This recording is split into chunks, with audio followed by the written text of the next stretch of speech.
Hey everyone, welcome back to the channel. Today we're diving straight into a chapter of history that still challenges our understanding as Americans. How US forces with all our firepower and advanced tech were systematically outmaneuvered by Vietnamese troops for more than a decade and didn't fully realize it until much later. This isn't just about who won or lost battles, it's about a clash of mindsets, strategies, and the power of adaptation. Let's get right into it.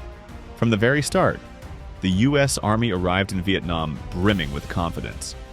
After all, our military had just come out of World War II in Korea as a global powerhouse.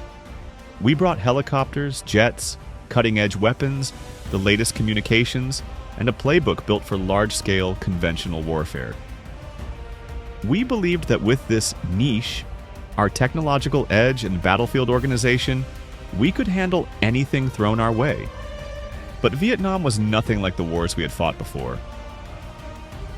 The North Vietnamese Army and Viet Cong didn't play by the same rules. Their strengths weren't in hardware, but in their home turf. Dense jungles, winding rivers, endless rice paddies. They'd grown up in this land. They knew every inch of it. Their niche was their terrain, their patience, and their deep commitment to independence. And they had a completely different approach to fighting. Guerrilla warfare, small unit tactics, hit-and-run ambushes, and vanishing before we could strike back. One of the earliest wake-up calls for us was the infamous Ho Chi Minh Trail. We thought by bombing supply lines and putting boots on the ground, we could choke off the flow of weapons and soldiers from the north. But the Vietnamese turned the trail into an underground lifeline. They built camouflaged roads, secret tunnels, and rope bridges, constantly repairing and rerouting as soon as we hit them. Our best efforts couldn't stop their supplies or their will to keep fighting. No matter how hard we tried, it always felt like we were reacting, never really taking control. The Americans tried to adapt by building fire bases and launching massive search and destroy operations, hoping to root out the enemy in the jungle. But for every large-scale push, the Viet Cong would disappear, blend in with local villagers, or retreat into the thickest parts of the forest. And when our patrols ventured in, they faced an invisible enemy.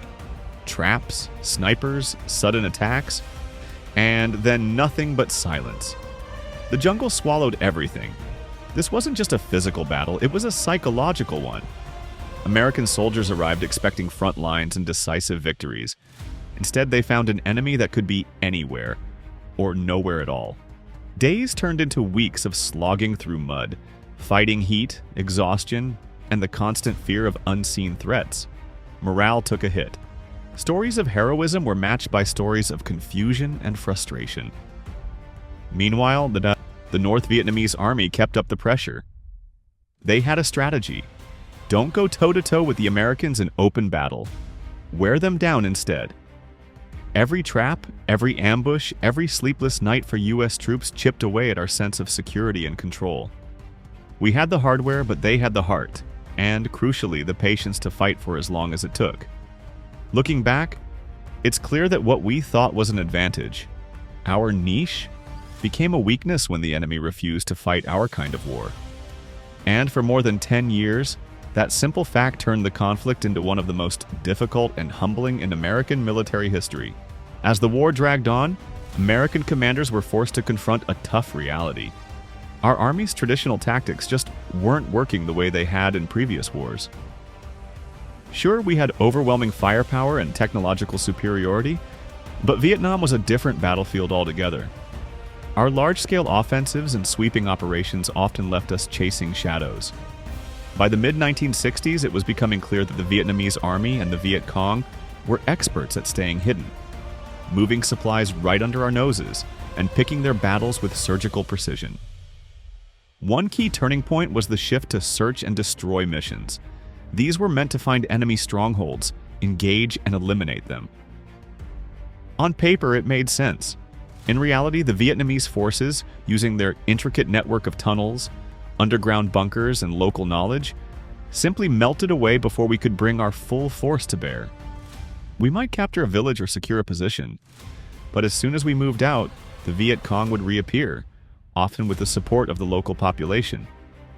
Our victories were often temporary, and the enemy seemed to multiply instead of diminish. The psychological impact on American soldiers was immense. Each day was unpredictable.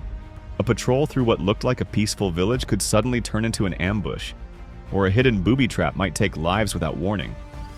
There was rarely a clear enemy in sight, just a constant, invisible threat. This kind of warfare took a heavy toll, not just physically, but mentally and emotionally. Soldiers began to question the purpose and the winnability of the war. The Vietnamese, on the other hand, made the most of every American misstep.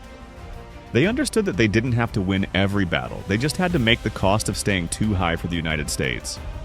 Their strategy was to outlast us, drag out the fighting, keep American casualties mounting, and wait for public support back in the States to crumble.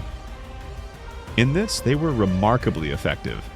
Back home, the American public began seeing the war on their TV screens.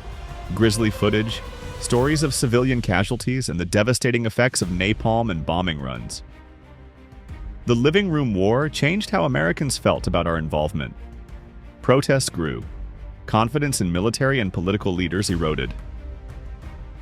It became clear that the battlefield wasn't just in Vietnam. It was in American hearts and minds. Despite new technologies like sensors along the Ho Chi Minh Trail and expanded bombing campaigns, the U.S. still struggled to gain the upper hand. The North Vietnamese rebuilt, regrouped, and adjusted tactics with astonishing speed.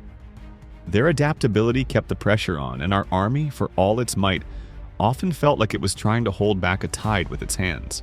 In the end, the Vietnamese army's success wasn't about beating us in a stand-up fight. It was about persistence, adaptability, and an unbreakable connection to their land and people. For more than 10 years, they used every tool, terrain, weather, psychology, and even American media coverage, to their advantage. They forced the U.S. to fight on their terms, and that made all the difference. So as we look back on this chapter, the big lesson for us as Americans isn't just about tactics or technology. It's about understanding your enemy, respecting the landscape, and never underestimating the will of those fighting for their own home. That's what made the difference, and why, even after all our efforts, we never fully saw what was coming until it was too late. How did the Vietnamese ultimately defeat America's most advanced strategies and devices, and what can we learn from their victory? The answers will be in the next episode. Don't forget to follow History Discussion and ring the bell so you won't miss the latest videos, alright?